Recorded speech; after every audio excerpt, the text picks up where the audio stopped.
Olá, meus irmãos, a paz do Mestre Jesus esteja com todos. Que Deus abençoe quem me ouve e que o Senhor Deus Todo-Poderoso possa se manifestar através dessa palavra, trazendo instrução ao nosso coração, fortalecendo a quem está desanimado e enchendo-nos de coragem daqueles que precisam também dar um passo de fé para que possam romper com círculos viciosos e até mesmo com momentos de crise e de dor. Esse é o desejo do meu coração, irmão.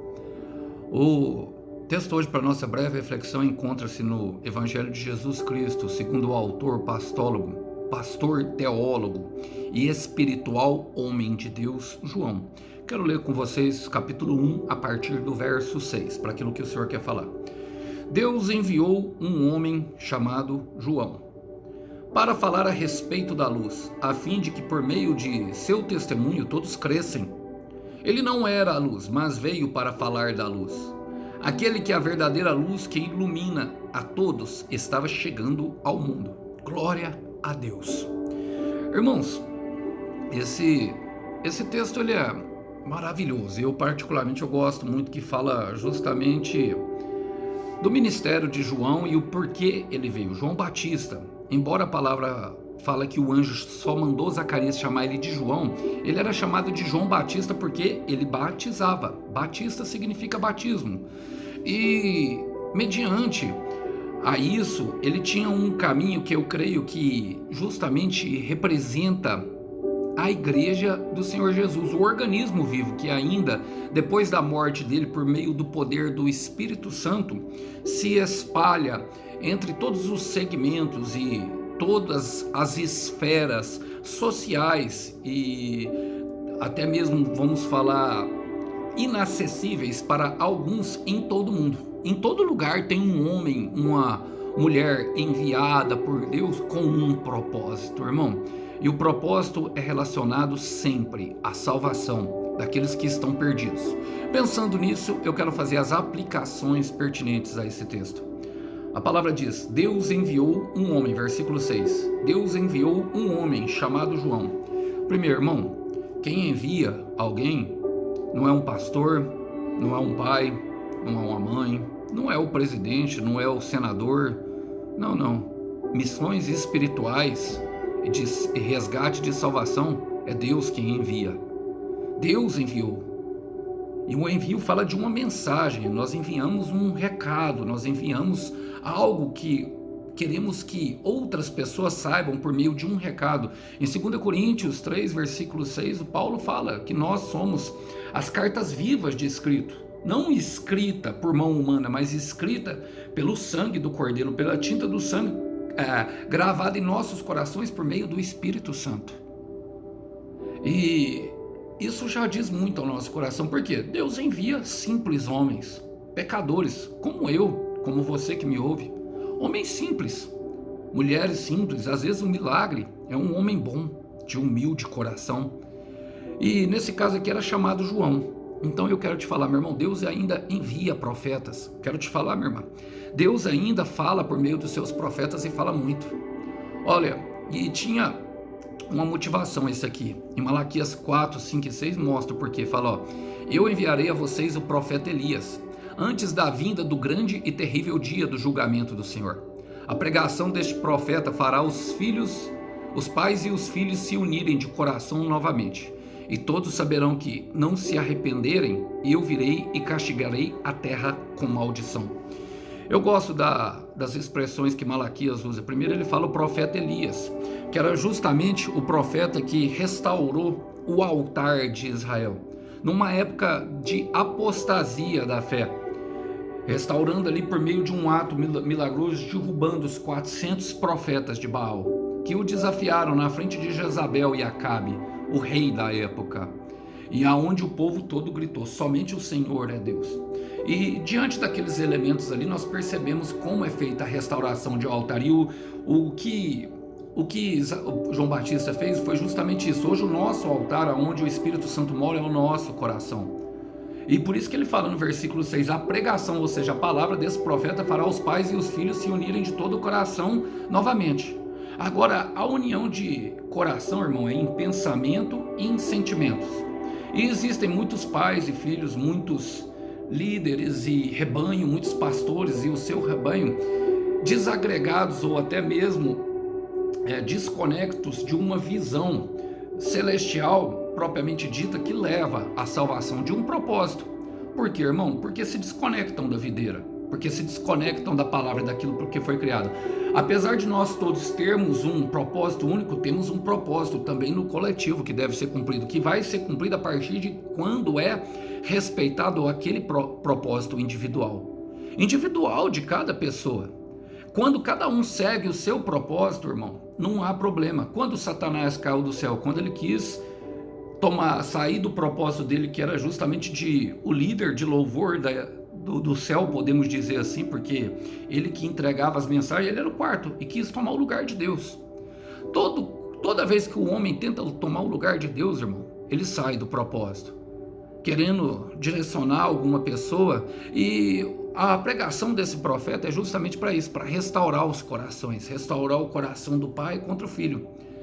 Mas isso só se dá por meio do arrependimento, do filho também, mas dos pais também. É dos dois, não é de um e de outro.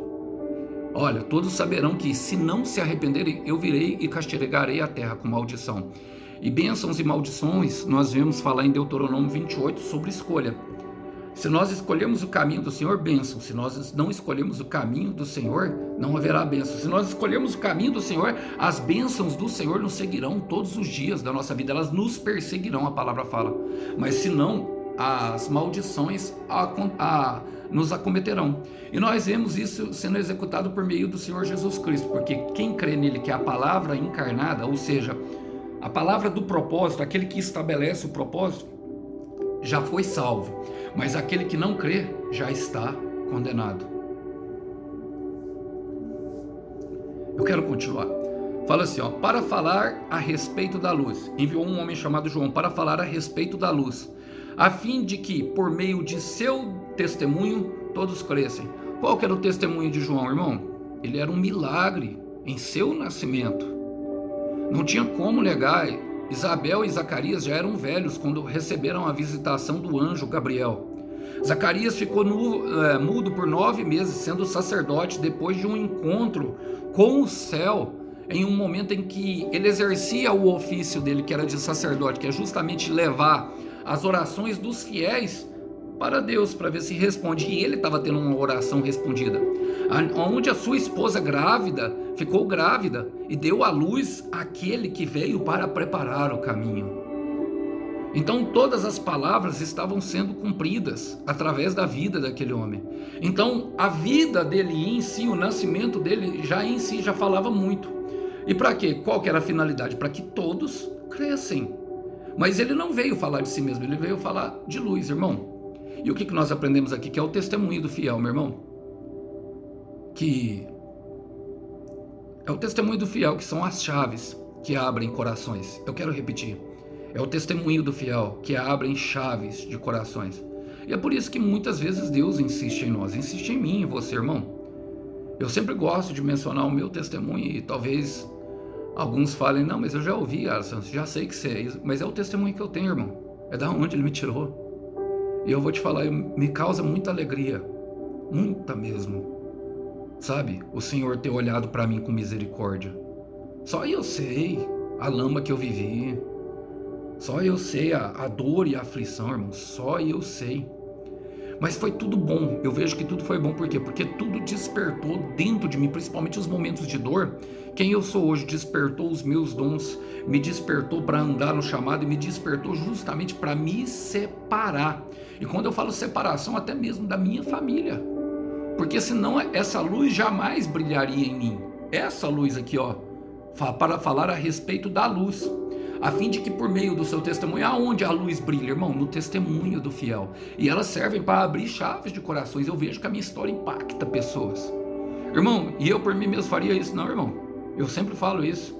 Fui internado numa clínica e tinha 38, era 38 ou 28 reclusos na época. Irmão, a maioria deles ou faleceram ou foram parar na cadeia. Todos com problema de adicção, com drogas. E eu tô aqui ainda firme, eu tô aqui tomando cuidado para que não caia, trocando as drogas pelo vídeo, e pela pregação, para que eu possa me manter firme e de pé, firme no propósito. Então, esse testemunho é o que abre. Deus ele quer fazer o mesmo por você, irmão. Isso não é algo especial, um dom de alguém que nasceu. Não, é alguém que resolveu a crer. É alguém que entregou o seu livre-arbítrio, que resolveu andar, sabe, enfrentar as dificuldades e os percalços da vida, deixando que a fé da luz divina que brilha na cruz de Cristo o fortalecesse cada dia. Que quis se conectar com a videira e experimentar isso que muitos não veem.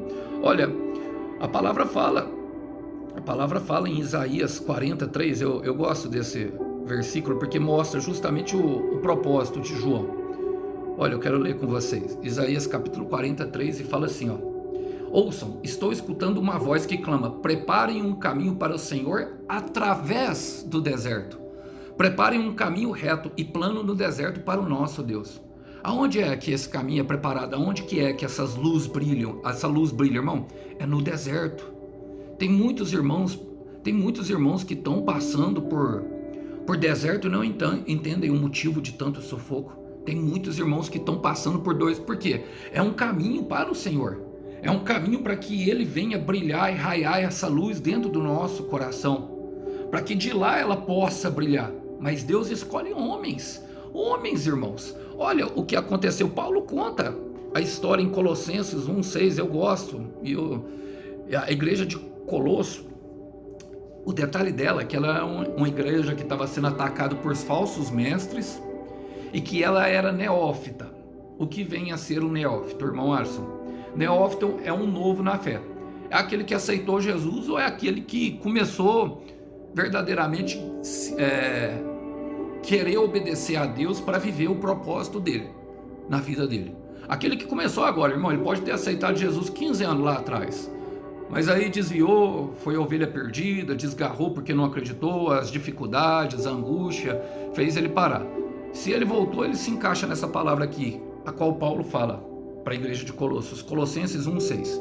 O mesmo evangelho que chegou até vocês está frutificando pelo mundo todo e transformando vidas em toda parte, tal como mudou a de vocês desde o dia em que ouviram e compreenderam a graça e conheceram a verdade. E conhecereis a verdade, e somente a verdade vos libertará. É o conhecimento da verdade que liberta, irmão. Por quê? Muitas pessoas têm a verdade como relativa. Depende do meu ponto de vista. Eu não vejo como você vê. Irmão, não é do ponto de vista do Alisson, não é do ponto de vista de quem me ouve. É do ponto de vista da própria verdade. Por isso o Senhor Jesus diz, em verdade vos digo. Para confirmar que Ele é a verdade e o que Ele está pensando e o que Ele está falando é o que vai acontecer. Porque Ele é o autor da criação. E não podemos esquecer jamais, irmão, que toda a atitude que nós temos, a colheita sempre será justa, porque Deus é justiça. Olha, e a palavra diz o seguinte, irmãos, Ele não era a luz, mas veio para falar da luz. E aqui mostra, irmão, justamente a questão do propósito de João. Ele veio para falar. Esse é o propósito pessoal dele. E eu quero te perguntar, você já sabe qual é o seu propósito de vida?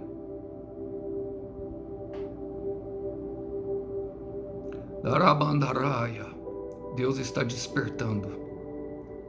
Deus está despertando através da luz que emana do Espírito.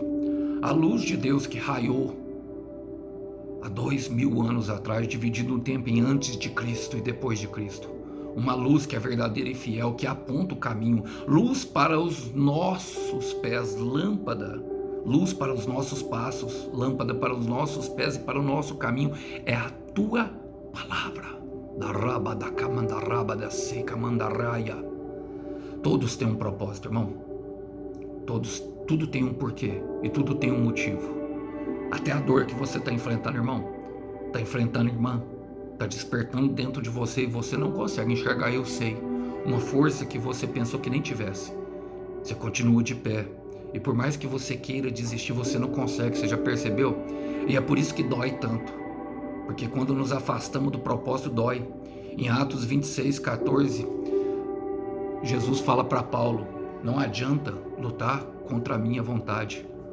Em outras versões traz, se você lutar contra a minha vontade, te causará muito sofrimento. Raba da cama da raia. Sabe por quê, irmão? Você foi criado com um propósito. Você foi criado por um porquê. Tudo tem uma razão de ser, nada é o acaso. Olha, em Efésios capítulo 2, versículo 10, eu sempre cito, quero ler com vocês. Fala assim, ó, foi o próprio Deus quem fez de nós o que somos e nos deu uma vida nova da parte de Cristo Jesus, para que realizássemos as boas obras que Ele planejou para nós há muito tempo atrás. E sabe como que o profeta João Batista traduz isso que o apóstolo Paulo está dizendo à igreja de Efésios? Vamos ler João capítulo 3, versículo 27. Logo depois de uma crise, um momento em que os discípulos de João achavam que João era maior que Jesus, porque alguns discípulos de João estavam deixando eles para seguir Jesus, para seguir a palavra, para seguir o propósito.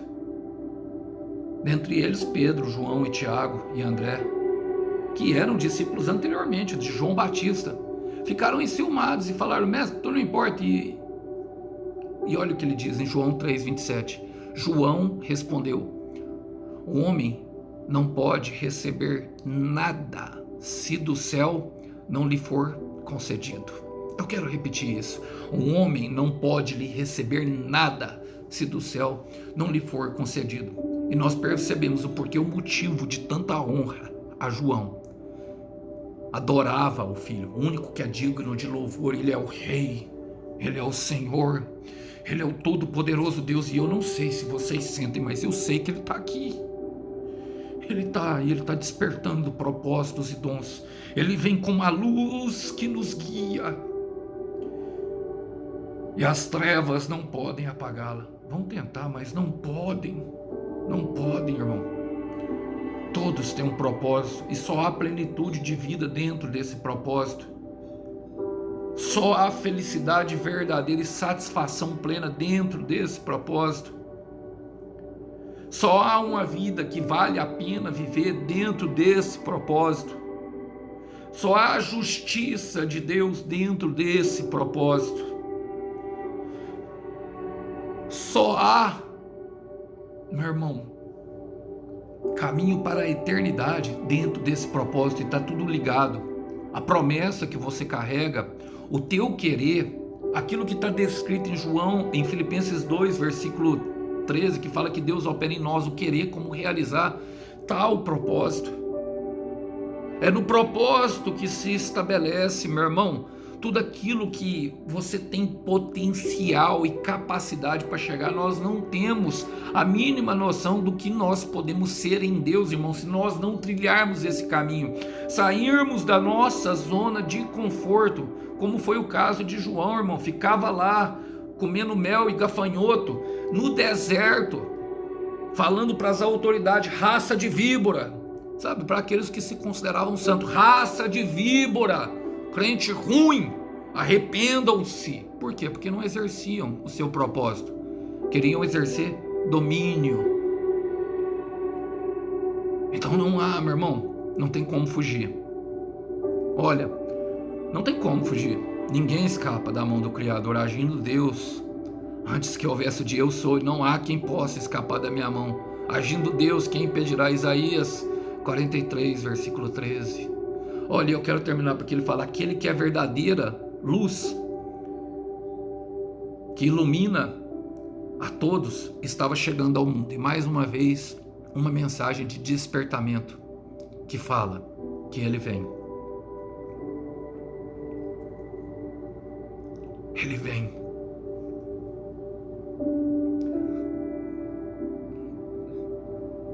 Ele vem. Tic-tac, tic-tac, tic-tac. Irmão, eu sinto no meu coração que ele vem. Eu sinto com todo o meu ser que ele vem. O Brasil está passando por uma situação complicada e não adianta fechar os olhos para isso. Não adianta, sabe, dizer, nós vemos arrogantes que ainda não degustaram da sua própria carniça, mas que vão degustar, liderando com punho de ferro uma nação que está oprimida e sofrendo e gemendo e clamando pela volta, só que muitos não sabem como clamar. Sabe por quê, meu irmão? Porque aquele que é a verdadeira luz que ilumina a todos estava chegando ao mundo. E eu quero profetizar que ele está chegando ao Brasil. Sabe por quê? Todos precisam dele para enxergar uma saída. Eu quero repetir, todos precisam dele para enxergar uma saída. Saída para quê, Alisson? Todos nós, meu irmão, estamos ou estávamos em trevas. Isaías capítulo 9, versículo 2, diz o seguinte: o povo que está andando na escuridão verá uma grande luz. Essa luz vai brilhar, iluminar a todos que vivem na região da sombra da morte.